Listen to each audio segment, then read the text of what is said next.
You're listening to Al Pastor, the show that helps you love God, love your neighbor, and eat more tacos. I'm your host, Pastor Brian. Welcome to the show.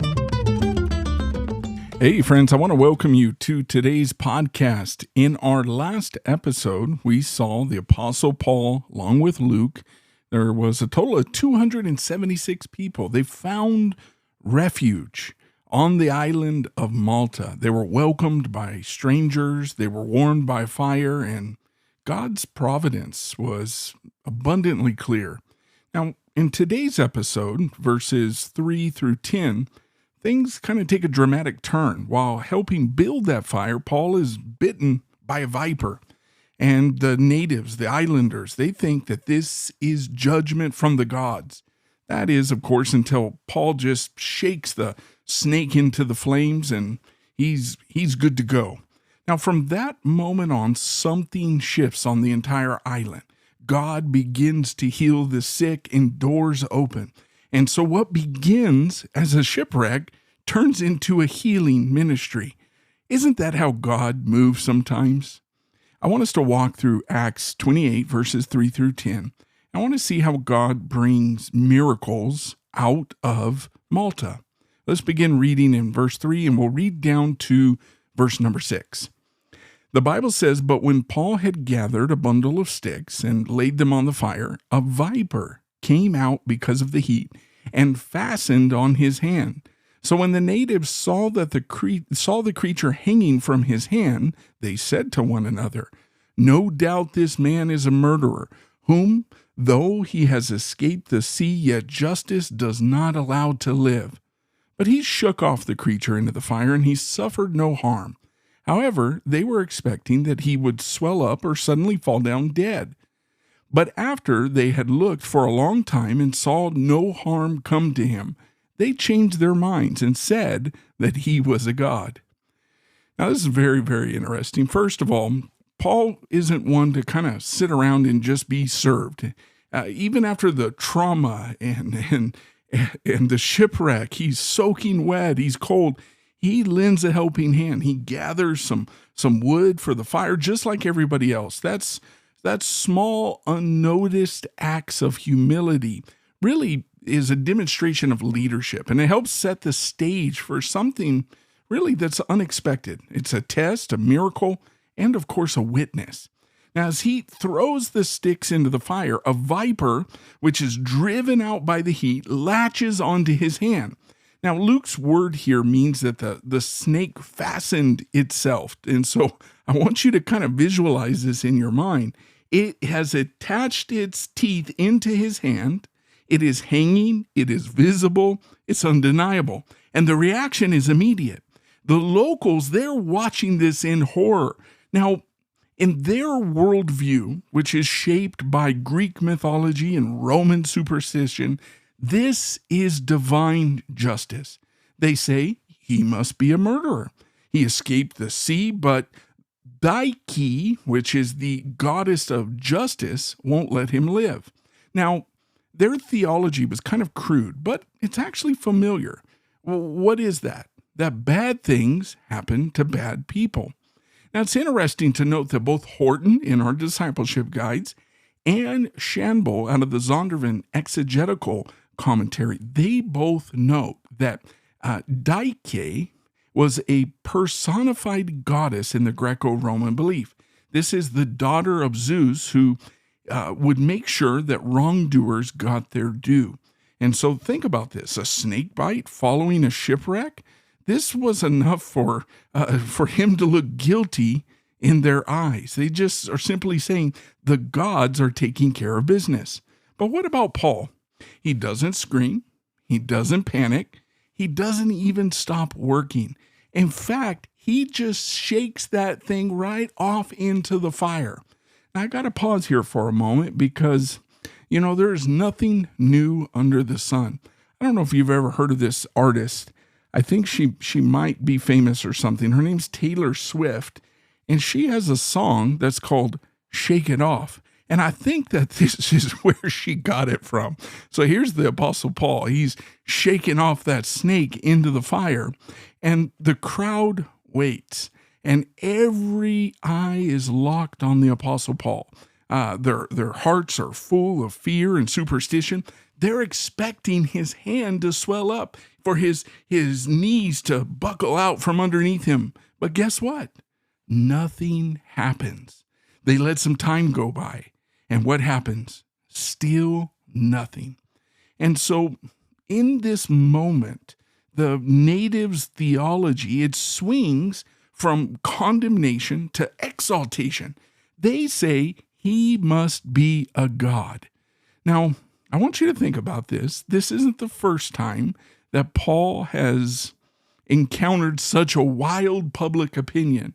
If you remember back in Acts 14, this was in Lystra, the people tried to worship him after he healed a lame man. And then, not too long after that, they stoned him and they left him for dead. Now, there's another scholar out of the New International Commentary of the New Testament. His name is F.F. Bruce. He writes that and notes that Luke likely is recording this scene with kind of a bit of a subtle irony. People who don't know God swing wildly between extremes. I mean, think about that. They go from saying he's a murderer to a god. But through it all, the Apostle Paul remains steady. The snake isn't going to stop him. The crowd isn't going to define him. And the mission to Rome is still ahead. So what can we take from this? First of all, following Jesus is not going to exempt you from being misjudged. Have you ever experienced that before? I mean, people will assign false motives and false narratives to whatever it is that you're going through.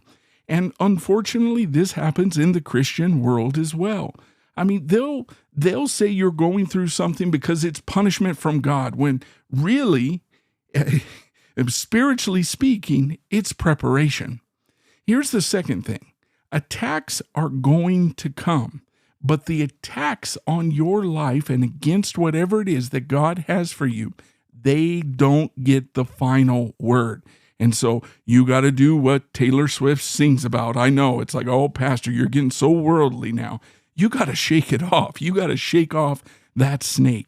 Shake off the shame, shake off the condemnation, shake off the assumptions and the expectations of other people. And here's the third thing.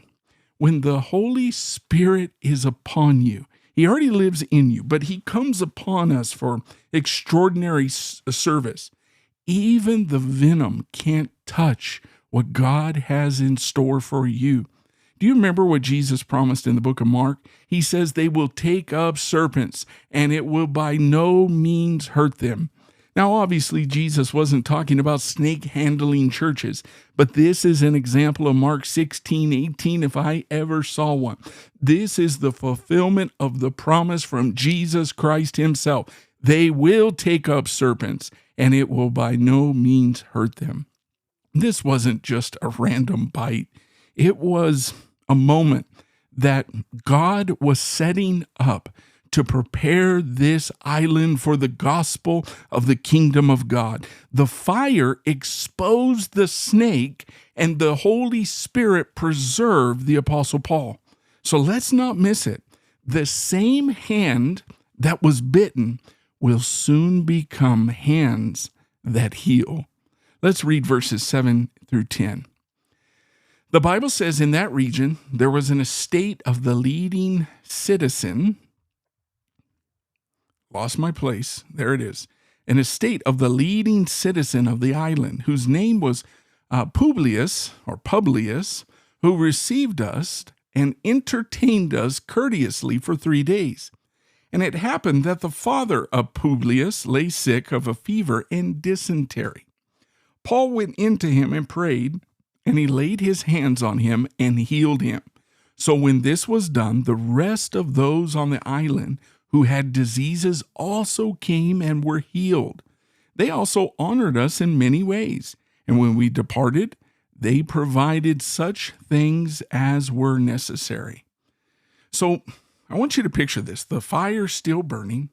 That snake is dead. The crowd is silent, but God's not finished yet. In verse number 7, Luke tells us about Publius that he's a leading citizen of Malta.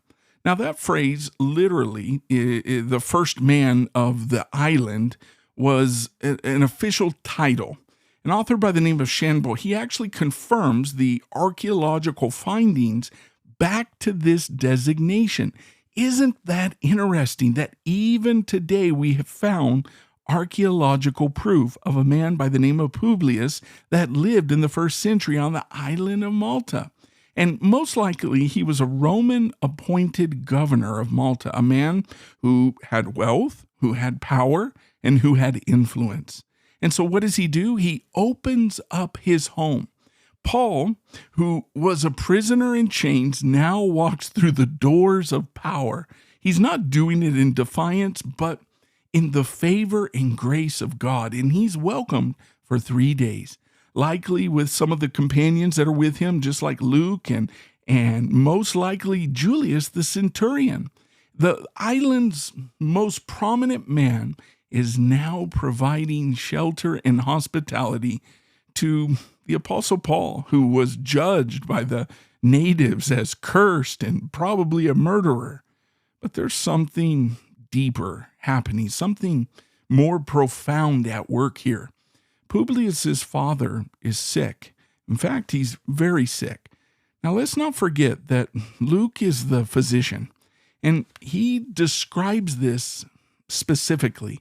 He calls it fever and dysentery.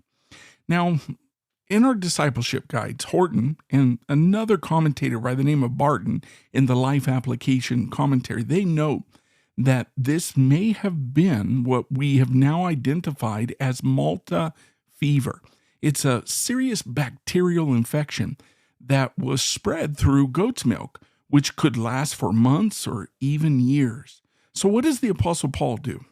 He doesn't perform any theatrics. He doesn't demand a platform. He's not going to give some big lecture. He just simply walks into the room. He prays. He lays hands on the man, and God heals him. Now, this is the only moment in Acts where prayer and the laying on of hands are mentioned together in a healing context. Okay, I'm going to say that again. In a healing context, prayer and laying on of hands. And this is an incredible moment because Paul knows that it's not his power. It's God's power. Shanbo actually emphasizes this. He says Luke is showing that the healing comes not from Paul the man, but from the God to whom Paul prays. I love that.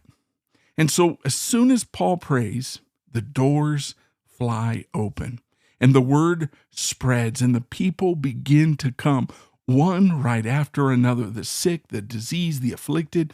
And it's interesting to note that Luke uses these words in imperfect tenses. And so you might say, well, what does that mean? And why does it matter? Well, it suggests that this is an ongoing ministry that occurred over several weeks and perhaps even throughout their 3-month stay on the island of Malta. And in other words, this wasn't just a single healing moment. It became a movement of gospel ministry and mercy on the island of Malta. In fact, Barton speculates that Luke might have even used his medical skill right alongside the Apostle Paul's spiritual gifts. Now, we don't know that for sure, but what we do know is that the compassion that God has for those that are sick and oppressed was poured out, not just on the house of Publius, but all across the island. And what was the result? Luke says that they honored us in many ways. And so that simply means when it was time to leave, the islanders supplied everything needed for the journey ahead. That means food, clothing, and money.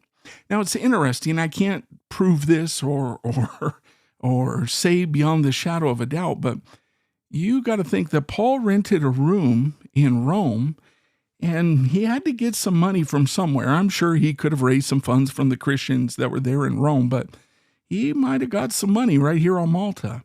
And so Paul, Luke, and Julius, the centurion, and all the others, all 276 of them, they were cared for by the very people who once thought that the Apostle Paul was cursed. Now, I want you to pause and really kind of take this in.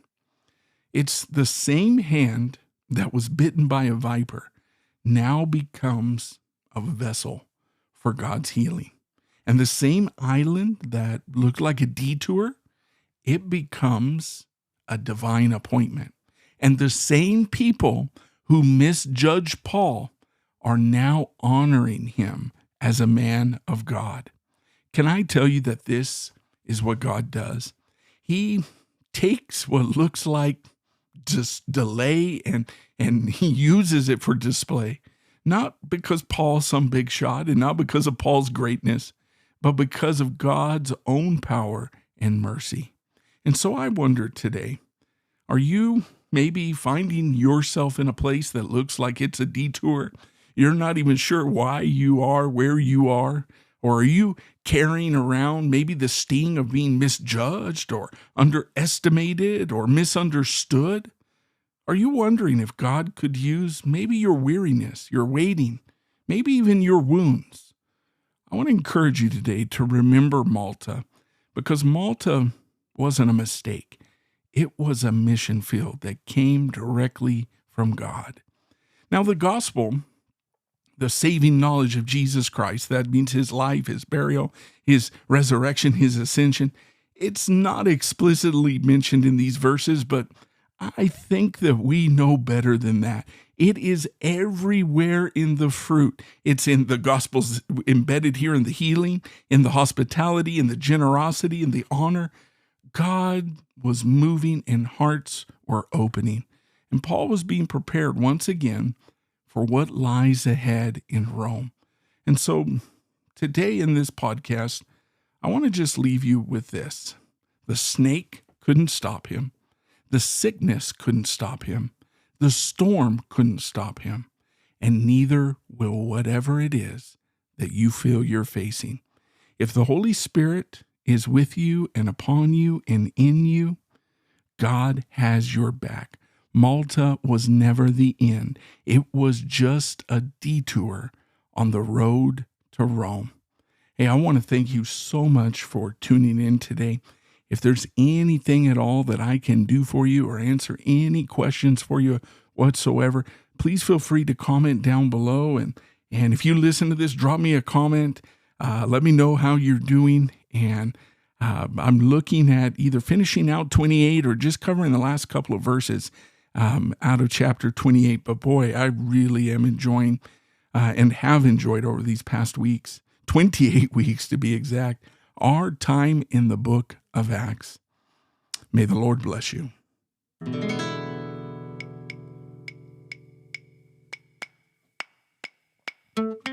Thank you for listening to Al Pastor with Brian Overturf.